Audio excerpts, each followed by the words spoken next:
Multi-level marketing is in decline. People have had enough with these pyramid schemes. They shouldn't be allowed to exist. Since Amway was allowed to continue to exist in 1979, the harm to consumers have just grown. There's an organization called the DSA, Direct Selling Association. And there's one of these organizations, these trade organizations in every country. This one is in the United States, and it lobbies the government for more protection. I mean, you gotta grease the wheels to be allowed to continue to exist, to operate fraud. It's legalized fraud. That's what multi-level marketing is. People have just had enough. So there's a book that's been written by Bridget Reed, Little Bosses Everywhere, and it's going to be published, available on May the 6th. It's excellent. I've had an interview with the author on my YouTube channel, and I recommend this book. I was sent this book ahead of time. I read it, and I fully endorse it. It's so well done. This book is so well done that the Direct Selling Association has sent out an email blast to all of their member companies. You think of all these multi-level marketing companies, they are so terrified about this book being published. And what's going to happen, as more consumers are aware of what multi-level marketing really is they sent out this letter. So I'm just going to read it to you, this email. And they've also written a response to 2 reviews in 2 publications, which I'm going to read you those as well. So buckle up. DSA is aware of the May 6th release of, quote, Little Bosses Everywhere, end quote, by Bridget Reed, an author whose views reflect a consistent misunderstanding of the direct selling channel. Recent reviews in the Washington Post and the New York Times echo the book's flawed and dismissive narrative, one built on outdated assumptions and elitist attitudes. DSA could not let this portrayal go unchallenged.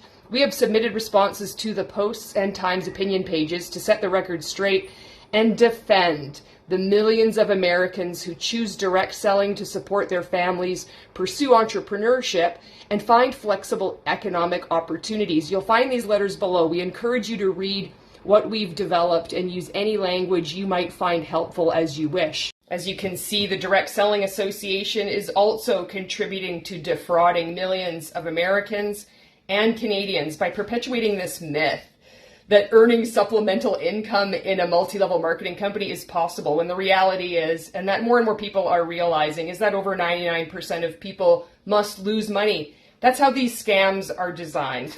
To me, this is an indicator of how weak and how scared multi-level marketing actually is. Can you imagine any other industry where an author publishes one book and this is the response from the lobby group, this big trade organization?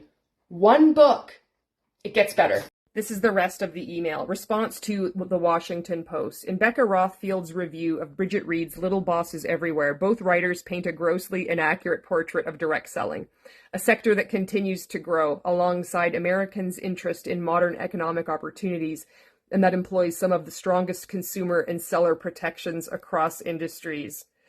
The piece's conclusions are built on faulty assumptions that bear little resemblance to the direct selling industry of today. Worse, both writers demonstrate a patronizing disparagement of millions of Americans because of how they choose to earn extra income, pursue a passion, or explore entrepreneurship.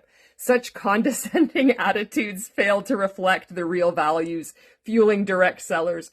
Direct selling companies continually grow and evolve alongside Americans' interest in modern economic opportunities and feature strong consumer and seller protections. Many people want to explore business ownership without facing the hurdles, costs, and risks typically associated with a startup. Direct selling provides a pathway to entrepreneurship with low initial costs, quality products, state-of-the-art supply chains, business training and workshops, community support, and e-commerce storefronts.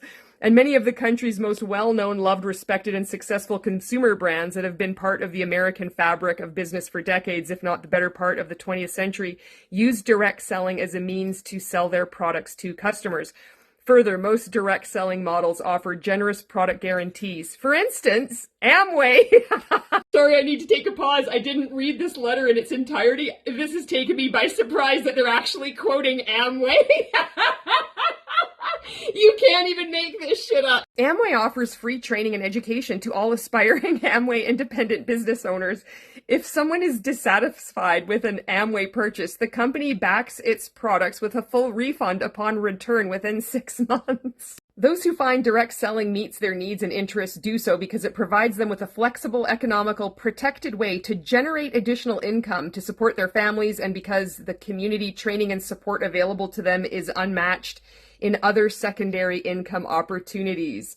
Rothfield and Reed may wish to denigrate Americans who earn supplemental income through non-traditional opportunities, but while Rothfield finds it, quote, difficult to fathom why so many people, end quote, take advantage of these opportunities, what direct sellers might find more confusing are the misconceptions and faulty premises that underpin these criticisms. Reed's book may have arrived a half century too late because it certainly does not reflect the realities of the modern direct selling industry or its key role in our modern economy. Now here's the response to the New York Times. Emma Goldberg's review of Little Bosses Everywhere recycles a well-worn narrative that fails to reflect the modern direct selling industry and the millions of Americans who participate in it by choice, not coercion. Oh my God! The image this conjures up for me is the Direct Selling Association pinning a woman by her throat to the ground and yelling at her, "Nobody held a gun to your head." I mean, I'm convinced if somebody's going to start talking about coercion like this, it puts all my fears to rest. Bridget Reed's book may read like a thriller. Its storyline is rooted in outdated generalizations and ignores decades of evolution in business practices, compliance standards, and consumer protection. Today's direct selling companies offer robust product guarantees, transparent income disclosures, extensive training and support systems that empower individuals to explore flexible, low-cost entrepreneurial opportunities. To suggest that sellers are merely victims of a, quote, shadowy, end quote, enterprises grossly underestimates the agency and dignity. Most do not expect riches. They seek supplemental income, community, and purpose. Painting this honest pursuit as exploitative is an affront to the values of hard work and independence that underpin it. Moreover, the assertion that direct selling is inherently political or, quote, anti-expert, end quote, is a distracting overreach. Millions of Americans, nurses, veterans, teachers, caregivers engage in direct selling for reasons as diverse as they are. What's truly outdated isn't the model. It's the patronizing assumption that those who embrace alternative income paths must be misled. That misconception is the real myth worth dismantling. Just going to back up to the second paragraph of their response to the New York Times, where they talk about the business practices and the compliance standards. There's been this decades of evolution. Anybody involved in multi-level marketing know that we say the exact same things that have been taught since Amway. Feel, felt, found. E-commerce, would you be open to looking at this business opportunity? If not, no big deal. It's the same thing recycled over and over and over again. The only way multi-level marketing companies can try to defend themselves with the Direct Selling Association is by insulting people. They just have to constantly hurl insults. They can't accept the facts because the fact is that it's just a simple fraud.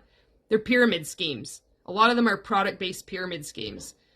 And I'm one of the millions of people who have been defrauded by multi-level marketing companies and have had enough, and I'm speaking out. There are so many victims that are speaking out all across social media. TikTok, YouTube, Facebook, Instagram. Then there's the fact that MLMs are cults, which they tried to address by using that word coercion. They're kind of dancing around the topic. But as you can see by their responses, it just has that stink of Scientology-esque defense, you know?